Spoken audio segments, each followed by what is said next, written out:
你听说过轮回转世吗？你见过再生人吗？这种仿佛只会出现在电影中的故事情节啊，在现实中居然也同样存在。在我国呢，有一群人啊，被称为再生人，他们自称呢带着前世的记忆。而我国的再生人现象呢，至今已经呈现了有200多例的案例了。他们的前世都经历过什么呢？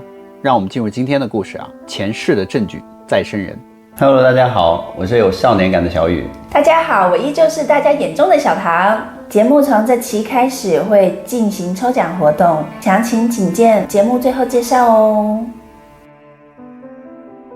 今天我们要讲的这个首个被公布出来的转世事件呢，事件的主人公呢叫唐江山，他生于1976年，是海南的一个很普通的家庭。唐江山的出生啊，让他们的家人啊都非常高兴。从小到大呢，他的父母都很疼爱他。他比别人家的孩子更加的乖巧，更加的聪明。随着唐江山的长大呢，逐渐就发现了很多匪夷所思的事情。一个偶然的事件呢，让他的家人啊发现唐江山的脑子里竟然还保存着前世的记忆。这究竟是怎么回事呢？在唐江山只有3岁的时候呢，他居然就可以畅所欲言了。他说出来的每一句话呢，让他的父亲和母亲啊都非常的诧异。他经常会说自己前世的一些事情，他就会说他的上一世啊叫做陈明道。而且他前世父母的名字呢，他都记得非常清楚，甚至连自己上一世出生地呢，他都知道。那唐江山在说自己前世的时候呢，他就说自己前世啊是被人啊打死的。一开始呢，他的父母啊还以为他是在说笑嘛，可是到了后面呢，他们才发现啊，唐江山说的呀都不是假话。到了6岁的时候呢，唐江山就对前世的记忆啊越发的清晰，甚至连自己的家乡啊也都记了起来，还画了一幅简单的地图，哭着喊着呢要拉着自己的父母一起去寻找。唐江山的父母呢，本来觉得儿子是精神失常，可是一问之下呢，两个人大吃一惊啊！因为唐江山在地图上标注的位置呢，正是儋州市的黄峪村，在这里10年之前呢，的确是有一个叫做陈明道的人啊，不过呢，现在他已经不在人世了。根据调查呢，在1967年的9月啊，这个村子里的碾米机坏了，而黄峪村的民兵队长陈明道呢，就带着人啊出去采购柴油。在离开村子之前呢，村里的长辈就劝他们说要走大路，回来的时候不可以走小路。在回家的路上呢，他们几个人还是选择了走小路嘛，抄近道。于是呢，他们就遇到了劫匪，其中呢，他们6人死亡，1人重伤，还有1个人就活着跑回了村里。但陈明道呢，当时是左脑和左腹各中了1刀，他没有逃多远呢，便身负重伤身亡了。在得知了这个真相之后呢，唐江山的父亲唐崇当时还吓了一跳，因为他清楚地记得自己儿子的左腰处呢有一道明显的刀疤的胎记。所以呢，随后唐江山的父母便决定带他回原来的陈明道家去看看到底会发生什么。一路上呢，唐江山一直带路呢，找到了自己曾经的家。想不到他曾经的父亲呢还住在那个地方。唐江山呢立马就飞奔过去抱住了自己前世的父亲。陈老爷子当时被一个陌生人如此热情的对待不知该如何是好。而唐江山呢立马解释说自己就是陈明道，死后呢转世到了另外一个村子里，这次过来呢就是为了见一见自己的父亲。唐江山呢看着陈老爷子一脸怀疑的样子于是便走到了屋里将自己曾经住过的房间说了一遍，甚至连自己前世用过的东西都拿了出来，讲得清清楚楚。陈明道的父亲和母亲在这一刻终于就相信了他的话，而2位老人呢抱头痛哭。当年他们因为白发人送黑发人呢伤心欲绝，谁也没有想到今生呢居然还有机会再见到自己的儿子。而这个消息呢很快就在村里传播开来，越来越多的人呢就来围观唐江山。而这些人呢几乎都是他的熟人因为唐江山将他们的名字一一都说了一遍，甚至还讲了一些以前发生的旧事。在人群中呢，唐江山还一眼就认出了一个岁数偏大的妇女，那正是陈明道去世之前的女友。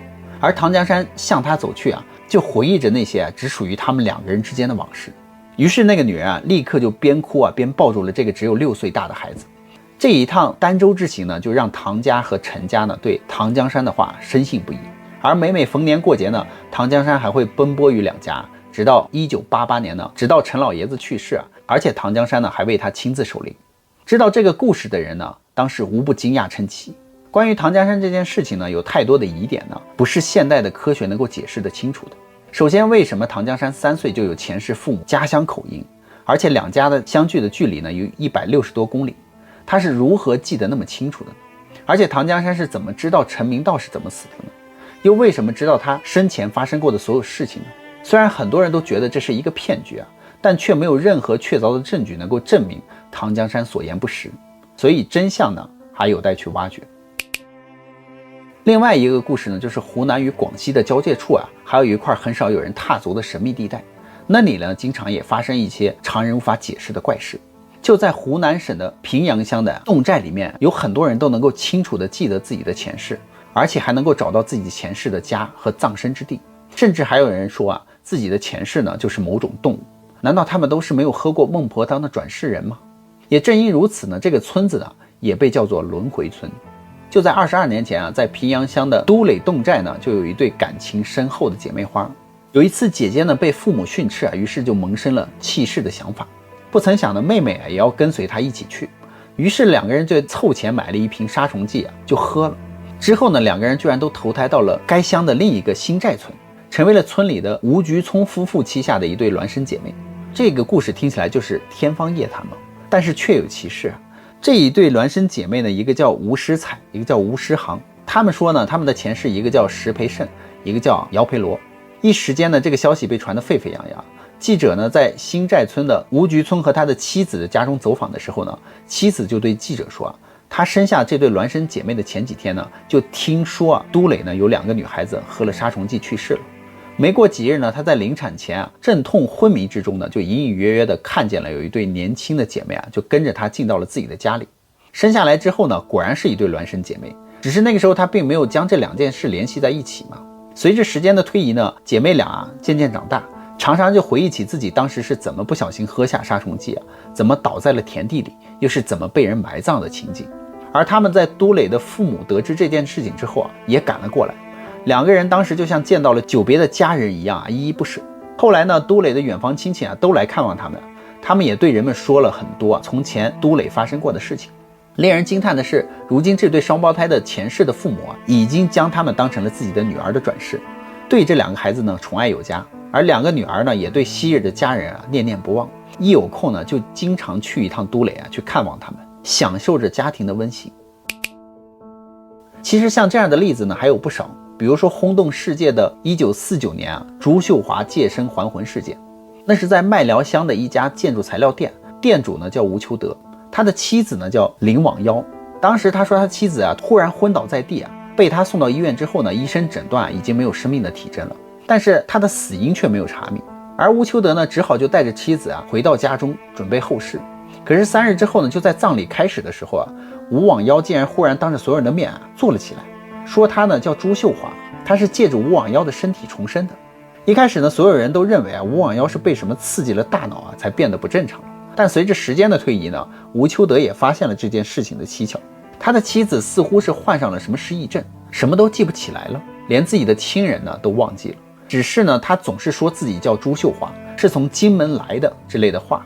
一开始呢，所有人都没有把他的话放在心上，以为他呢是在胡说八道。但是慢慢的，他们才知道啊，他说的话呢居然是事实。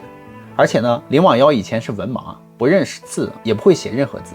但是经过了这件事情啊，她的丈夫却发现啊，她不但会写字了，而且还写得非常好，字体还很漂亮，就连建筑材料店呢也被她打理得井井有条。但最诡异的是啊，林网妖在苏醒之后呢，不但性格和以前判若两人，就连说话的声音呢也都带上了一丝金门的口音。这种反常的行为呢，就让所有人啊都很担心。所以呢，她的丈夫啊就带着她去了一趟医院。可是就连院长呢也说不出来个所以然。按照林网妖的说法呢，她原本的姓名啊叫朱秀华，住在金门。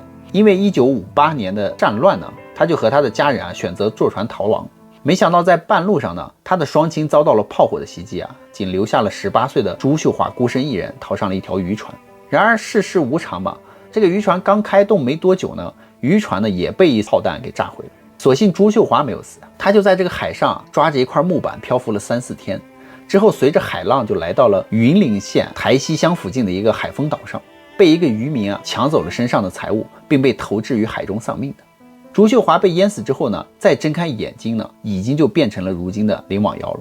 后来经过记者调查呢，朱秀华的回忆得知啊，朱秀华原本有可能不会死，就是在渔民将他准备从水里拉起来的时候啊，他当时就感激地对渔民说啊，只要你能救我，我愿意成为你的妻子或者是婢女，而将我身上所有的金银首饰啊都可以给你们。他说的这些话就激起了渔民的贪欲，哪怕朱秀华再三的请求呢，他仍然被贪心所支配的这些渔民呢拿走了他所有的财物，并将朱秀华又再次推到了水中。然而当时还有一名渔民呢，叫做林清岛，他想要阻止另一个渔民的行为，想要救下朱秀华，却被那个贪婪的渔民呢肆意的辱骂和打骂，最后呢他只能作罢。但是这个丧尽天良的渔夫呢，却没能够享受到这笔不义之财。他的家人呢，一个接一个的去世，最后只留下了一个患有精神疾病的孩子。有记者呢，就将这个孩子悄悄带到了朱秀华家。可是还没等这个孩子走到门口呢，朱秀华就开始破口大骂。他就说：“你还想再害死我吗？还敢来找我的麻烦？”这个消息之前其实没有人告诉过朱秀华，可是朱秀华还是知道呢，这个孩子就是那个渔民的后代。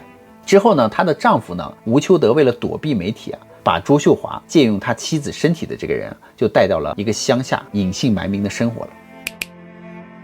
而无独有偶呢，其实美国也有同样令人不可思议的事情发生给大家讲一个曾经震惊美国的轮回案例路易斯安那州有一个孩子呢，他的名字就叫詹姆斯·莱宁杰。从詹姆斯2岁的时候呢，他就对飞机产生了非常浓厚的兴趣。有一次，詹姆斯的妈妈就给他买了一个模型飞机妈妈跟他说，这个模型飞机的机翼下面装着一枚导弹。而詹姆斯立刻就纠正他的妈妈说那并不是什么导弹，而是副油箱。不过一个2岁大的孩子是如何懂得副油箱一词的呢？后来詹姆斯的父母带着他去看了一架真正的飞机。詹姆斯站在一旁呢，做着其他人无法理解的各种手势，好像呢他正在驾驶一架飞机进行起飞前的检查。如果仅仅是这个原因那么小詹姆斯的行为并没有引起父母的重视，最多以为就是自己的儿子对飞机比较感兴趣。而接下来的事情呢，却让他的家人呢感到了一丝不对劲。小詹姆斯常常做噩梦而这些噩梦呢都是关于飞机的。他经常在梦里大喊大叫：“飞机起火了，我跑不掉！”还比划着手势。当时妈妈问他到底是怎么回事呢？小詹姆斯就告诉妈妈，他说他看到一架正在燃烧的飞机被击落了，里面有一个人呢无法打开机舱盖，无法逃脱。当他妈妈问他飞机里的人是谁的时候呢，小詹姆斯就回答说里面坐的人是我叫詹姆斯。从那以后呢，小詹姆斯就总会给父母讲述一个2战的飞行员的事情，包括他执行任务驾驶飞机时的感受。他还给父母讲了他驾驶的那架飞机的名字，他说那架飞机呢叫海盗式飞机。他还说他自己是一艘航空母舰上的飞行员，这一艘航空母舰的名字呢叫纳托马号。他的父母听得目瞪口呆他们都不敢相信小小的詹姆斯竟然会说出这么多闻所未闻的专业术语来。他甚至还说呢，这个海盗式的飞机的轮胎总是爆胎，让他很是不爽。而詹姆斯的父亲就在网上搜索了一下这个海盗式飞机结果就发现这种飞机的确有爆胎的问题，这让他颇为吃惊呢。于是他就通过各种渠道就打听和调查，结果最终就确定了小詹姆斯说的一切都是真实的。而小詹姆斯口中的纳托马号的确是第2次世界大战时美军出征太平洋的一艘航空母舰。而这艘航空母舰上呢，的确有一位叫做詹姆斯休斯顿的驾驶员，他是在一次袭击硫磺岛的行动中阵亡的。他的妈妈呢，这才想起来他曾经问过小詹姆斯噩梦中的人是谁，而詹姆斯的回答就是詹姆斯。其实他说的不是自己的名字而是这名飞行员詹姆斯休斯顿的名字。事实呢，就像小詹姆斯所说的那样，詹姆斯休斯顿驾驶飞机的引擎呢是被敌人正面击中而坠毁的。那么小詹姆斯究竟是怎么得到了1945年在太平洋阵亡的一位飞行员的记忆的呢？后来呢，他们又去拜访詹姆斯休斯顿的姐姐安妮巴伦。在和他的谈话中呢，小詹姆斯就告诉了他一些只有他的弟弟詹姆斯休斯顿知道的事情，这就让这个安妮呢很是震惊。大家都认为呢，这个小詹姆斯就是詹姆斯休斯顿驾驶员的转世。而休斯顿的姐姐呢，将一个乔治华盛顿的勋章和一架海盗式的飞机的模型就赠予了詹姆斯，还告诉他说这是1年前政府授予詹姆斯休斯顿的礼物。他深信呢，这个小詹姆斯呢就是他的亲弟弟的转世。只可惜呢，随着年龄的增长后来这个小詹姆斯呢对于这位驾驶员的记忆呢就越来越开始模糊了。以上呢这些令人惊奇的案例是无法用现代的科学去解释的。所以对此呢，大家是怎么看的呢？那么好了，故事呢宇哥就讲完了。好啦，我们今天节目就到这期内容大家还喜欢吗？喜欢的话点赞留言支持我们一下哦。我们会在每集下方留言当中选出一个幸运的粉丝。那么奖品的内容呢，就是宇哥之前讲过的这一些书籍，还有我抱过的娃娃。那我们抽奖是以什么为标准呢？抽奖的标准呢，就是在节目下方留言当中，我会选出一个我最喜欢的留言。所以大家要多多留下精彩的留言，吸引我的注意哦。搞不好下一位幸运的粉丝就是你呢。那我们下期节目再见吧，拜拜。